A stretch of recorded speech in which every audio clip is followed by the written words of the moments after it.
사랑하는 성도님 여러분, 저는 오늘부터 해서 몇 주 동안 이 성령님의 은혜와 역사에 대해서 함께 연속해서 살펴보려고 합니다. 구약과 신약에 나오는 이 성령님의 역사를 살펴보면 과연 성령님께서 어떤 분이시며 성령께서 우리에게 어떤 일들을 행하셨으며 그리고 그 일들을 통해서 우리가 어떤 변화를 받게 되는가를 알 수 있습니다. 그러므로 날마다 이 성령의 우리가 충만함을 받아서 늘 성령님과 동행함으로 늘 하나님과 은혜를 경험하며 우리 삶 가운데 놀라운 성령님의 약속하심과 인도하심과 인자하심이 함께 누리는 그런 시간들이 되기를 바랍니다. 오늘은 성령님께서 우리에게 어떤 일을 하셨는지를 살펴보는 그 첫 시간으로 우리가 어떻게 하면 성령의 충만함을 함께 입을 수 있을 것인가에 대해서 오늘 본문 말씀을 통해서 이 두 가지로 함께 살펴보도록 하겠습니다. 어, 우리는 이미 익숙하게 너무나 잘 아는 것이 우리 인생들이 성령님과 동행하느냐 안 하느냐에 따라서 우리 인생이 실패와 성공으로 좌우된다고 해도 사실은 무방할 것입니다.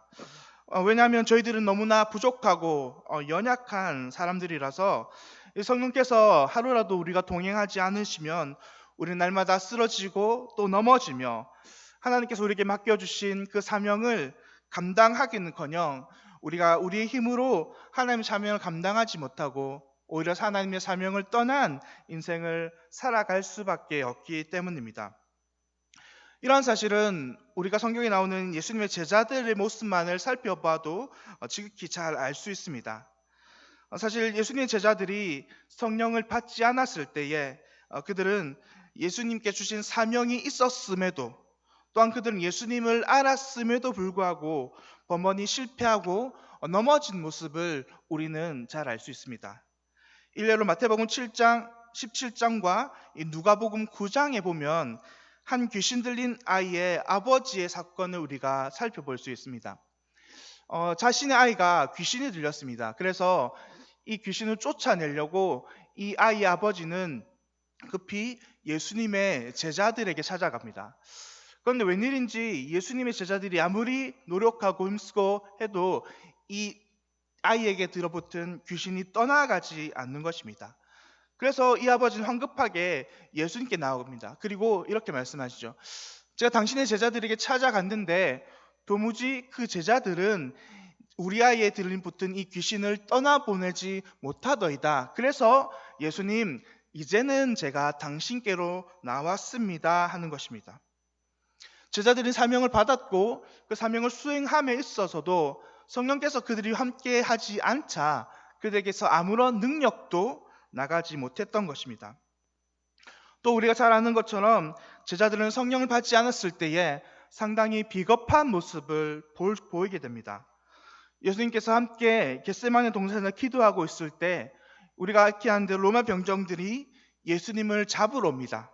그런데 이때 예수님의 제자 중 한 명이라도 예수님을 따라서 나선 사람도 없고 또한 예수님이 그렇게 재판받고 모진 매를 맞고 심지어는 십자가에 달릴 때도 한 명도 나서서 예수님을 변호하고 예수님을 따라 나선 제자가 한 명도 없었던 것입니다. 다만 자기 살기에 급급했고 자기에게 아무런 어려움과 또 자기 신변에 아무런 위협이 당하지 않기에 급급했던 것입니다. 이처럼 우리는 예수님의 제자들을 보면서 역시나 마찬가지로 예수님께 사명을 받았고 예수님 물론 알고 있었지만 그들에게 성령이 나타나지 않자 그들은 아무런 능력도 없고 또 비겁한 삶을 사는 모습임을 잘 알 수 있습니다. 그런데 이렇게 아무런 능력도 없고 사명에 따라 살지도 못하는 이들이 어떻게 해서 사도행전의 기록을 보면 180도로 달라진 그들이 될 수 있었던 것입니까? 그것이 바로 그들에게 오순절날 임했던 성령께서 그들과 함께 하였을 때 그들은 180도 다른 사람이 되었습니다. 로마 당국의 어떤 신변의 위협에도 불구하고 그들은 예수님을 전하는 제자로서 번번이 실패하고 능력 없고 귀신도 쫓아내지 못했던 그들이 손수건 하나만 대도 귀신이 쫓아나가고 또 놀랍게 병에 걸린 자들을 고치고 능력 있게 하나님의 사역을 역사하는 그들을 살펴보게 되는 것입니다. 어떻게 이렇게 사람이 180도로 일순간에 변할 수 있었을까요? 그들이 사명을 받아서요? 아니면 그들이 예수님을 만나서요? 그들이 성령께서 함께 하셨기 때문입니다. 오순절날 그들에게 임한 성령께서 그들과 함께 하시자 능력 없고 믿음 없던 제자들이 하나님의 자녀로서, 하나님의 제자로서 사명자로서의 삶을 살아갈 수 있게 된 것입니다. 그러므로 우리는 이러한 사실을 볼 때에 우리가 성령의 충만함을 받아서 날마다 성령과 동행하는 것이 얼마나 우리의 인생의 중요한 사실이며 분기점임을 깨닫게 되는 것입니다. 그렇다면 오늘 본문을 통해서 우리는 어떻게 하면 과연 우리가 성령의 사람으로 날마다 성령의 충만함을 받을 수 있을지 함께 두 가지로 살펴보도록 하겠습니다. 우리 함께 오늘 본문 4절과 5절을 다시 한번 살펴보도록 하겠습니다.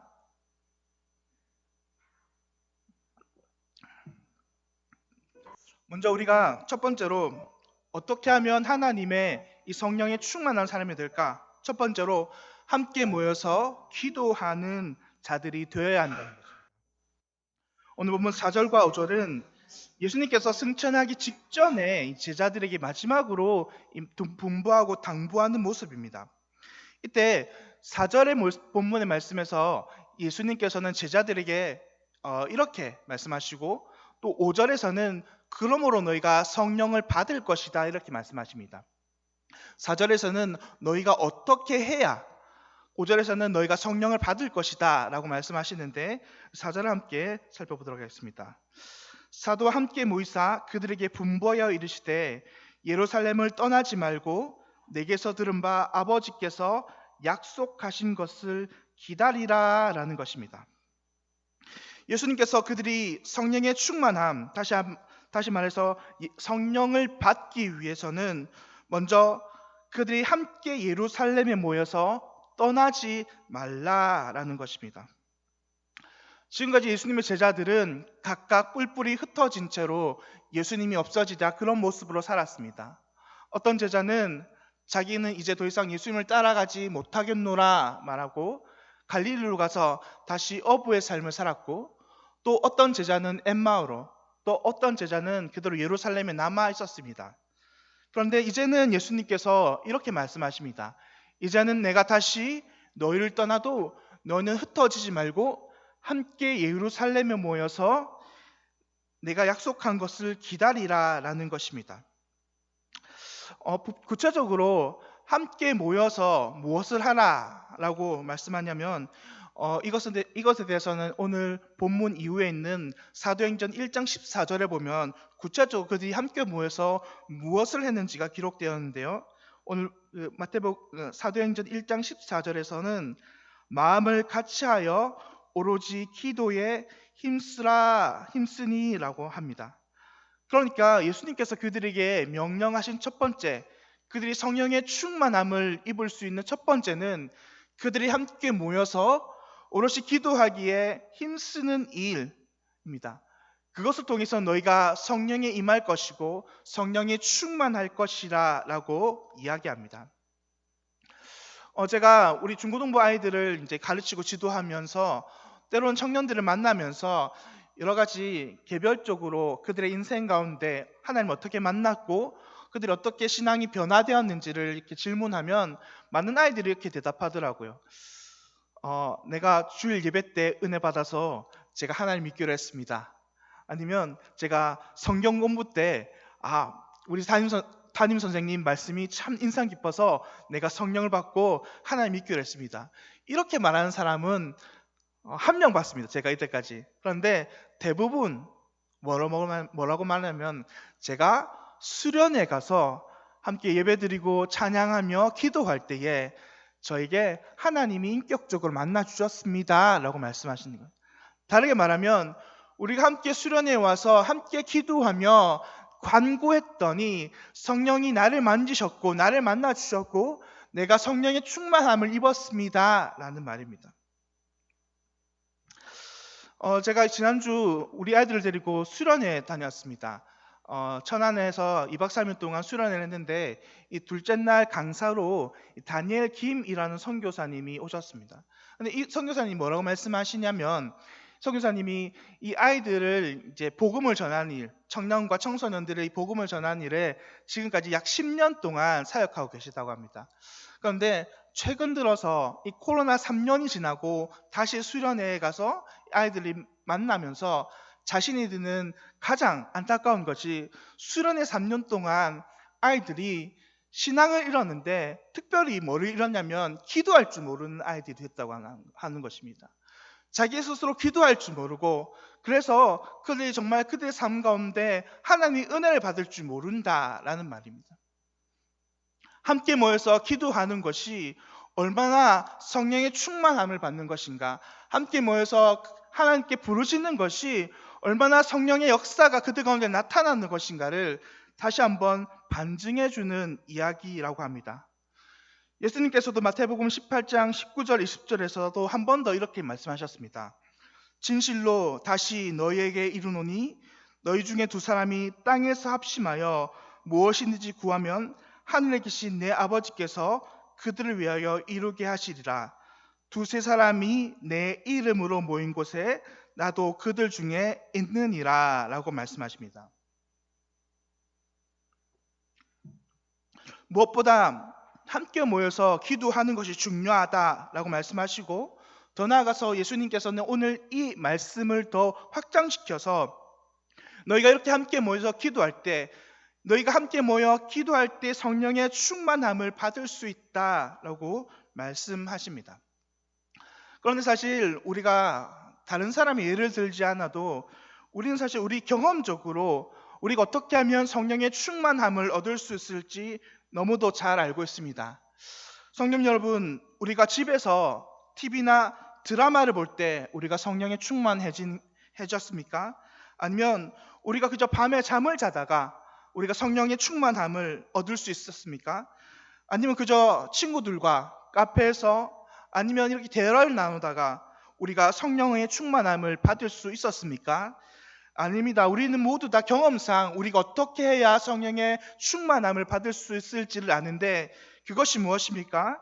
우리가 함께 모여서 하나님을 예배하며 곡조 있는 기도로 하나님을 찬송하며 함께 마음을 나누고 기도할 때에 우리는 성령의 충만함을 우리 가운데 역사하신 것을 우리는 늘 경험상 알고 있었던 것입니다. 사랑하는 성도 여러분, 그러므로 우리가 마땅히 주님의 제자로서 승리하는 삶을 살기 위해, 성령의 충만하는 삶을 살기 위해서는 무엇보다 우리가 함께 모여 기도하는 것이 중요하다라는 것입니다. 하나님께서 우리에게 성령의 충만함을 허락하시고 마땅히 우리가 성령의 충만함을 받으면 우리가 예수님의 제자로서, 그리고 예수님의 사명자로서 우리는 매일매일 승리의 삶을 살 수 있을 것입니다. 바라기는 우리가 매주 수요일로 모이는 이 수요 기도회가 성령의 충만함을 받는 그런 시간들, 그런 장소와 그런 모임이 되기를 간절히 바랍니다. 함께 모여서 하나님의 말씀을 듣고 곡조 있는 기도로 하나님을 찬송하며 또 함께 마음을 모아서 기도할 때에 날마다 성령께서 충만함을 하나님께서 우리에게 허락하실 것입니다. 우리가 함께 우리가 사랑하는 교회와 사랑하는 가족들과 그리고 이 지역과 우리나라를 위해서 함께 기도할 때에 하나님의 성령 충만함을 입어서 놀라운 역사와 은혜를 간절히 맛보기를 소망합니다. 더 나아가서 우리 매주 목장 모임이, 우리 교육부서의 모임이 이런 성령의 충만함을 입는 장소가 되기를 바랍니다.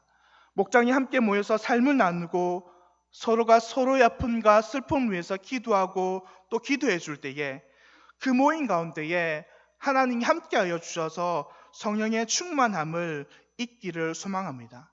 그래서 주일 모임 가운데, 주일 목장 모임 가운데 우리가 성령의 충만함을 받아서 이 세상 가운데 그 성령의 사람으로 살아가고, 또 주중에 수요 기도를 우리가 함께 모여서 하나님께 예배하며 찬송하며 기도할 때에 우리의 성령의 충만함을 받을 때 우리는 매일매일 한 주 동안 날마다 성령에 충만한 사람이 될 수 있을 것입니다. 디모데전서는 이렇게 말합니다. 말세가 가까울수록 사람들이 함께 모이기를 피한다라고 말합니다. 그러나 그럼에도 불구하고 우리 경상중보교회는 말세가 다가올수록 더욱더 함께 모여 기도하기를 즐겨하는 교회가 되기를 바랍니다. 그럴 때 우리 안에 성령의 충만함의 역사, 성령의 놀라우신 은혜의 역사가 우리 가운데 가득 일어나 날마다 예수님의 제자로서 자라나고 사명을 이루어드리는 우리 교회가 되기를 간절히 바랍니다. 둘째, 우리가 성령의 충만함을 위해서는 사모함을 가지고 성령을 기다려야 한다는 것입니다. 그래서 오늘 본문 4절의 말씀을 보면 후반부에서 이렇게 이야기합니다. 아버지께서 약속하신 것을 기다리라 라는 것입니다. 우리가 성령의 충만함을 위해서는 두 번째는 기다려야 한다는 것입니다.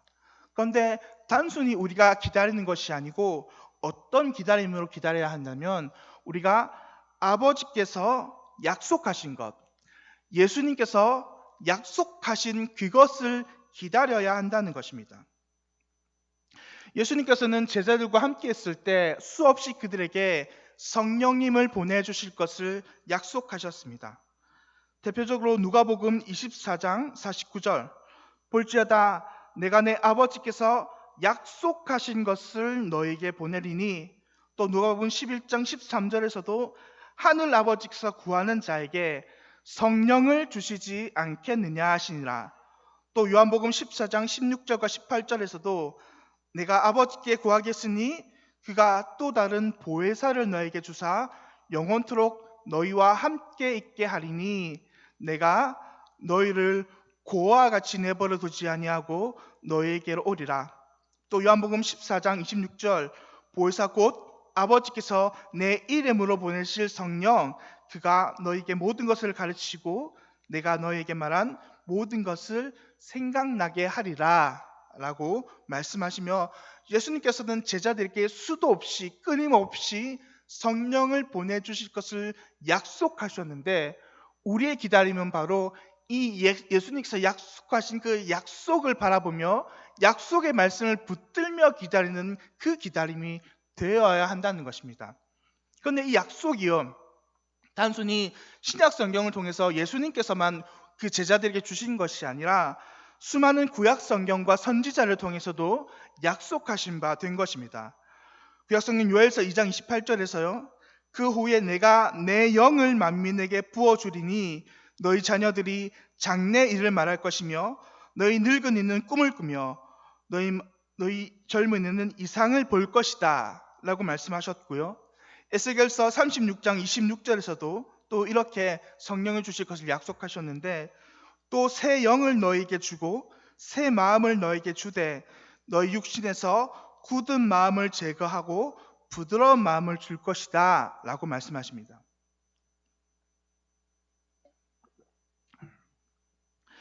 이렇게 하나님께서는, 예수님께서는 신약과 구약의 무수한 약속들을 통하여서 우리들에게 성령을 주실 것을 약속하십니다. 그러므로 우리가 하나님께 간구하며 기다릴 때 어떤 자세로 기다려야 되냐면 그 약속을 기다리는 것으로, 약속을 붙들고 기도하며 기다려야 한다는 것입니다.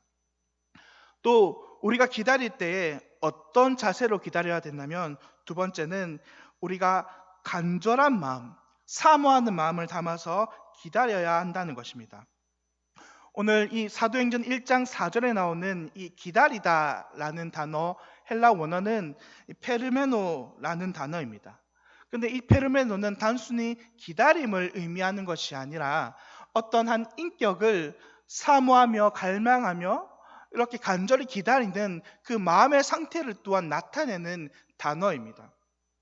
그래서 사랑하는 여인이 남편을 바라보듯, 또 임신한 어머니가 자기 태에 있는 이 아이가 태어나기를 간절히 기다리는, 또 아버지 어머니가 멀리 타국에 떠난 아이가 이 아버지 어머니가 돌아오기를 기다리는 그 기다림을 가지고 간절히 소망을 담아서 기다리라라는 것입니다. 사랑하는 성도 여러분, 이 기다림은 사실 제자들에게는 정말로 간절했던 기다림들입니다. 왜냐하면 이제 예수님의 제자들은 마치 예수님께서 승천하신 이후 이 40일의 기간 동안 마치 그들은 고아와 같이 20일의 기간 동안 고아와 같이 내버려졌기 때문입니다. 예수님께서 살아계실 당시에도 예수님을 따르고 예수님을 믿는다는 것은 마치 이 유대인들의 사회에서 별종과 같은 사람들로 여겨졌습니다.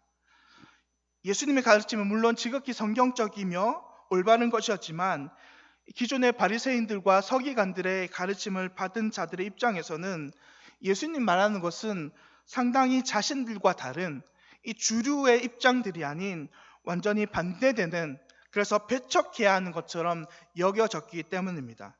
그래서 예수님이 살아계실 동안 그런 지속적으로 예수님과 예수님을 따르는 자들을 핍박하고 모함했습니다.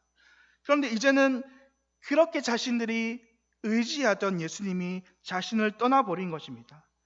제자들의 입장에서는 자신들이 따르던 예수님도 자신이 없는 가운데 오직 이 이스라엘 전체, 이 온 지구상 전체에 오직 120명의 사람들만 함께 남아서 있었던 것입니다.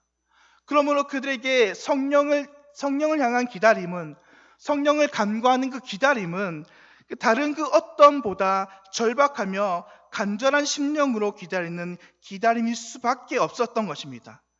그들에게 성령이 임하지 않으면 그들은 그저 이 세상에 핍박받는 존재로 남아버리고 다른 것 어떠한 것도 의지할 것 없는 마치 고아가 아버지가 돌아오기만을 바라는 심정으로 그렇게 성령께 간절히 간구하며 하나님께 성령 받기를 간구하며 갈망하며 기다릴 수밖에 없었던 것입니다. 사실 이런 제자들의 입장과 우리들의 입장도 역시 별반 차이가 없습니다. 오늘날도 우리가 동일하게 경험하고 느끼는 것은 이 시대 역시 우리가 예수님의 제자로서 예수님 말씀대로 이 세상을 살려면 세상은 우리를 반드시 별종 취급한다는 것입니다. 우리가 예수님의 말씀처럼 제자로서 삶을 살려면 세상은 우리들에게 등을 돌리고 세상은 우리를 멸시하며 핍박한다는 사실입니다. 그러므로 우리도 역시 성령을 간구할 때, 성령이 기다릴 때, 성령의 충만함을 구할 때 이런 간절함과 갈망을 가지며 하나님께 기도하며 나아가는 자들이 되어야 합니다. 비록 우리가 세상에서는 마치 고아와 같이 우리를 도울 자가 아무도 없지만 언제나 우리와 함께 하시고 내주하신 그 성령께서 우리를 함께 하시면 우리를 그 세상의 비참한 모든 비참에서 구하시고 우리의 모든 죄의 비참에서 구하셔서 우리 이 세상에서 예수님의 제자답게 하나님의 사명을 받은 그 사명자답게 우리를 이 땅에 서도록 하실 것입니다. 말씀을 맺도록 하겠습니다. 사랑하는 성도 여러분, 오늘 우리는 어떻게 예수님의 참된 제자로서 이 땅 가운데 승리하며 살 수 있을까에 대한 해답으로 우리에게 성령이 필요하다, 날마다 성령의 충만함을 입어야 한다는 사실을 깨닫게 됩니다. 그리고 우리가 함께 모여서 기도할 때, 함께 모여서 간절함으로 하나님께 기도할 때에 우리는 그 성령의 충만함을 받을 수 있다는 성경의 약속을 믿을 수 있습니다. 바라기는 우리가 이 수요 기도회 때마다 나올 때마다 그런 간절함과 갈망을 가지며 하나님께 나오는 우리 모두가 되기를 바랍니다. 그리고 함께 주님 앞에 기도할 때에 우리가 간절함과 갈망을 가지고 함께 하나님 앞에 나아가는 저희들이 되기를 바랍니다. 주님께서 약속하신 것처럼, 성경이 우리에게 약속하신 것처럼 우리가 그렇게 약속을 믿고 기다리는 자들에게 우리를 고아와 같이 내버려 두지 아니하시고 우리들에게 성령의 충만함을 입혀 주신다 약속하신 그 약속의 말씀을 오늘도 우리가 함께 붙잡으며 오늘도 성령의 충만함을 입어서 이 땅 가운데 하나님의 사명자로서 예수님의 제자로서 마땅히 승리하는 인생을 살아가는 저와 우리 모든 성도님 여러분들 되시기를 간절히 소망합니다. 시간 함께 찬양 드리겠습니다.